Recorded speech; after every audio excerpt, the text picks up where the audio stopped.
E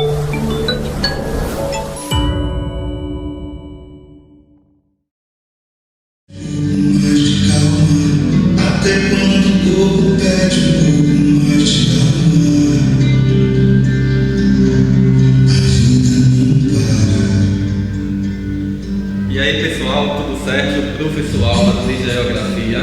E nesse nosso primeiro encontro, nessa modalidade à distância, certo? Nós vamos começar falando de um tema que eu acho que vocês já estão cansados, né, de estudar, que é a respeito de globalização, né? Inclusive, essa modalidade à distância é um dos processos da fase da globalização, certo?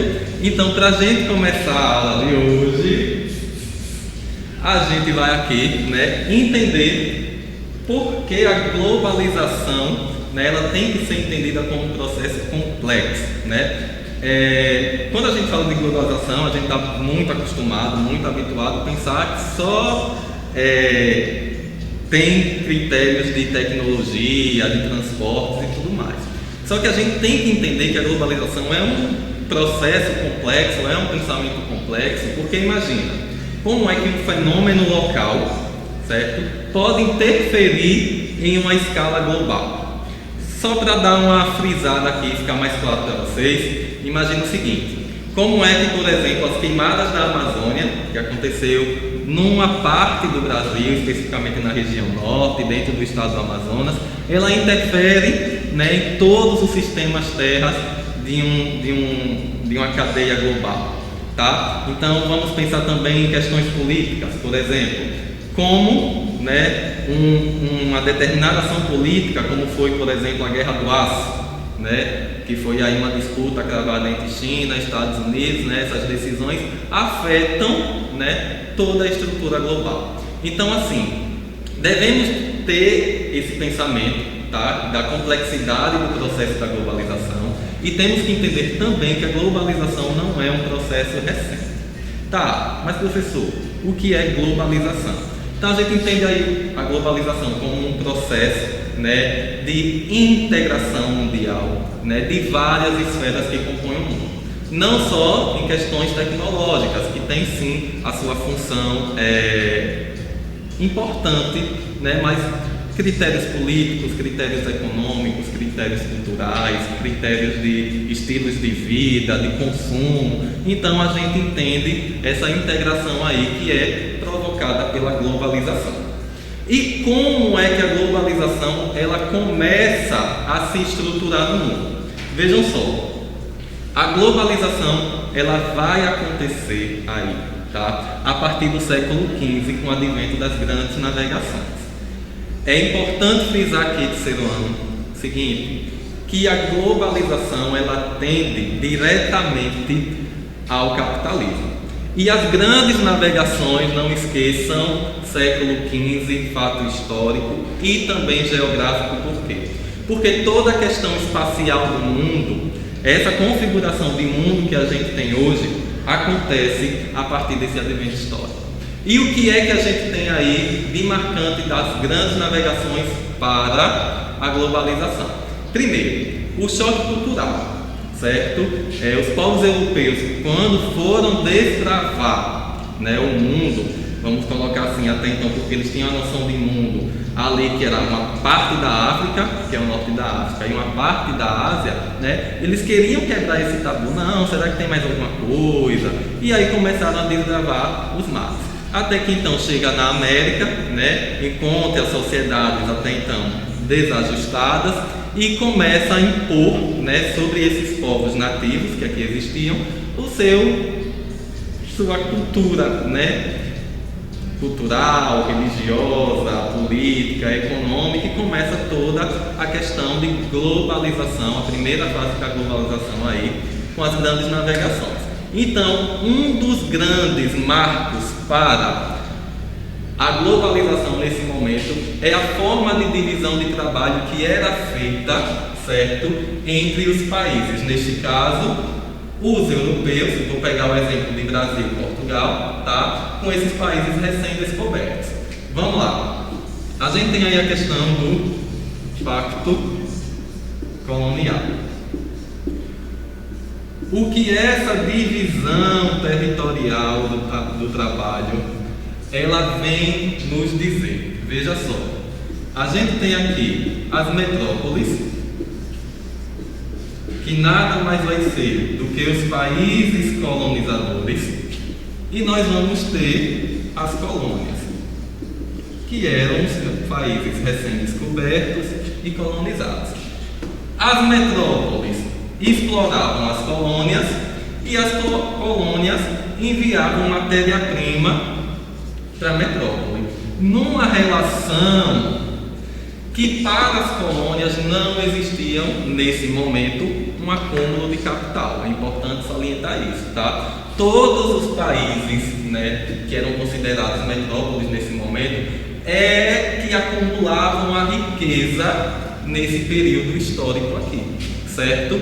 Então, fixem isso aí, tá? Que as grandes navegações aconteceram no século XV, teve uma influência cultural muito grande sobre os territórios recém-descobertos, né? E que a divisão territorial do trabalho, né, é marcada pela questão do pacto colonial.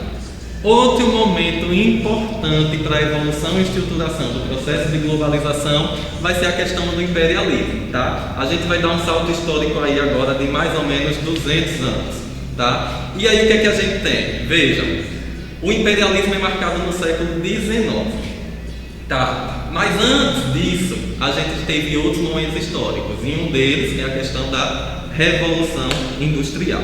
E aí o que é que a gente tem, professor? O imperialismo, claro, ele também é marcado pelas fases da Revolução Industrial, só que o que marca o processo de globalização nesse período imperial aqui é a dominação política, econômica e militar dos países, tá? que até então eram tidos como colônias. Vejam só, agora, nesse momento aqui, a gente deixa de trabalhar com o pacto colonial e a gente vai adotar agora uma classificação de países de acordo com suas características econômicas. O que é que a gente tem aí, professor? Vamos lá.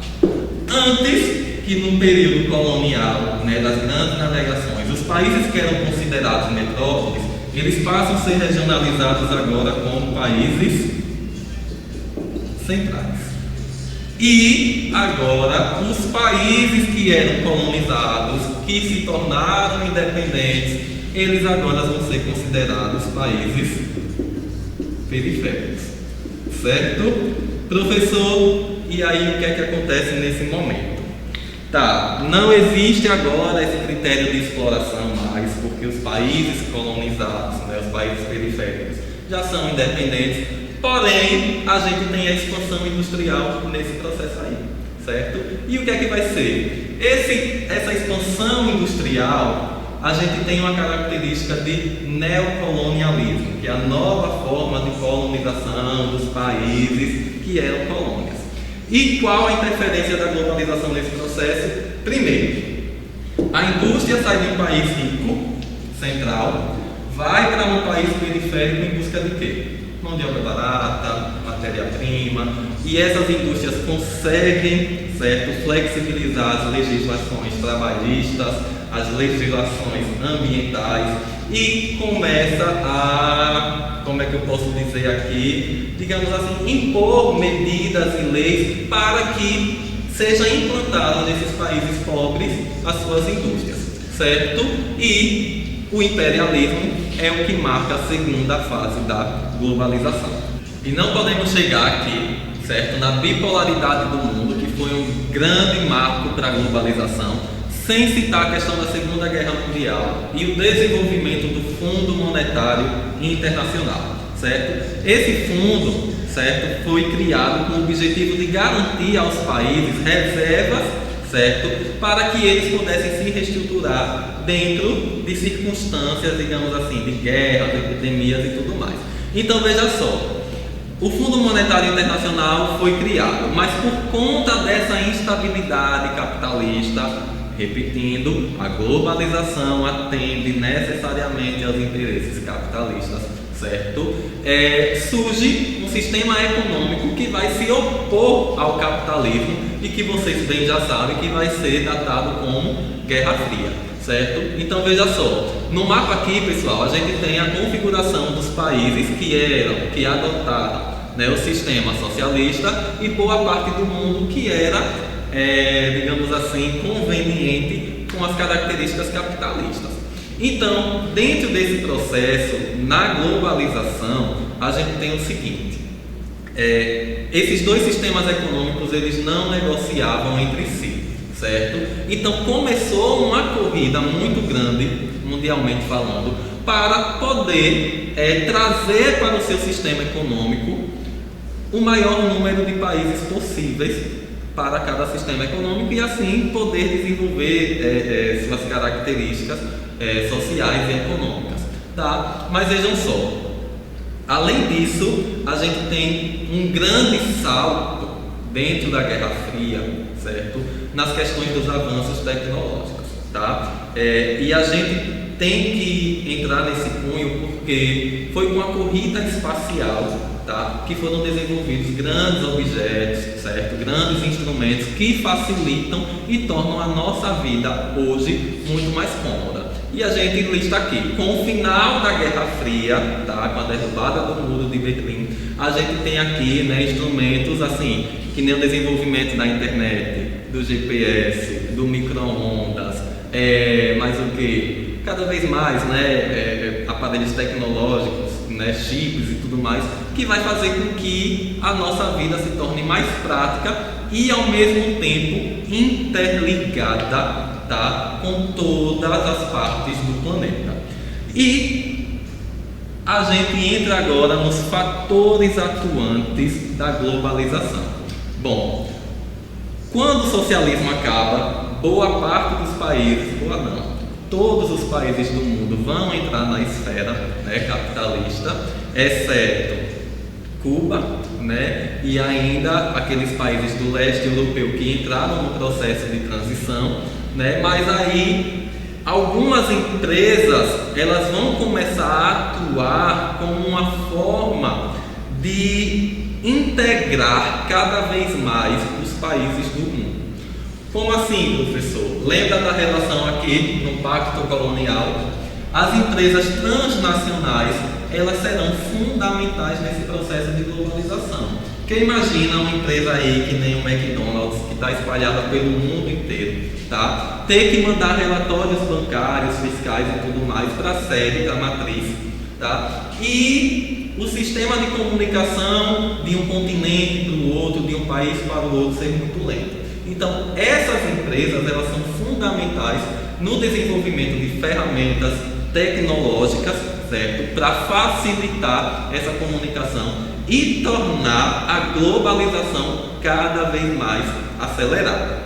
Outro importante fator no processo de globalização que atua agora, certo? Digamos assim, tem uma interferência maior nas nossas vidas, são os meios de comunicação em massa. Tá, a gente pode citar aqui o critério de alienação, tudo bem, né? As indústrias, as empresas querem induzir você para o que eles acham, tá? Mas no processo de globalização aliado ao capitalismo, a gente tem aqui a questão do consumismo, né? Propagandas a todo momento, né? Estilos de vida que são lançados a todo momento, questões culturais que são implementadas e são dirigidas dos países centrais para os países periféricos, e aí a gente entra com as causas e efeitos da globalização dentro desse aspecto, né? Perda cultural, ganho cultural e assim sucessivamente. Além disso, a globalização, né, esse avanço tecnológico permitiu grandes avanços no setor de transporte, além da interligação de áreas que até então eram remotas, né? Avanços de navios, né? Navios cada vez mais rápidos que transportam toneladas de mercadoria, né? Aviões cada vez mais velozes, trens, né? Que nem o caso da China, que está desenvolvendo agora um trem que desliza sobre o imã e pode atingir até 200 km por hora. Então, assim, são avanços que realmente são necessários para atender, né, toda a parte do mundo e interligar e integrar todo o planeta. E a questão da velocidade de informação, tá? Que nós estamos aqui, por exemplo, né? E você aí na sua casa pode assistir essa videoaula quantas vezes quiser, na hora que quiser, tá? Em qualquer lugar do planeta. Ok? E não podemos aqui deixar de falar que a globalização é um processo que atende, pessoal, apenas aqueles que têm acesso a um capital maior, direto. Esse fenômeno aí, ele é marcado como um fosso social. E Milton Santos, né, geógrafo brasileiro, ele tem vários trabalhos que criticam o processo de globalização nos países periféricos, tá? E uma das grandes frases que eu gosto bastante é essa aqui: jamais houve na história um período em que o medo fosse tão generalizado e alcançasse todas as áreas da nossa vida. Medo do desemprego, medo da fome, medo da violência e medo do outro. Professor, o que isso significa? Já que a globalização ela não atende a todos, consequentemente, uma parcela da população pobre, as pessoas que vivem principalmente em países periféricos, não têm acesso a esses recursos globais, tá? Internet, GPS, muitas vezes aparelho celular, tá? Então, o fosso social é algo que vai ser debatido, tá? Dentro dos aplicativos que a gente utiliza, Google Sala de Aula, o webinar que nós vamos fazer, tá? Pelo WhatsApp. E a gente conclui aqui o nosso encontro de hoje, certo? Com uma atividade. A atividade vai estar no módulo 10, dentro do capítulo 28, das páginas 4 a 11. Ok? Obrigado e até o nosso próximo encontro.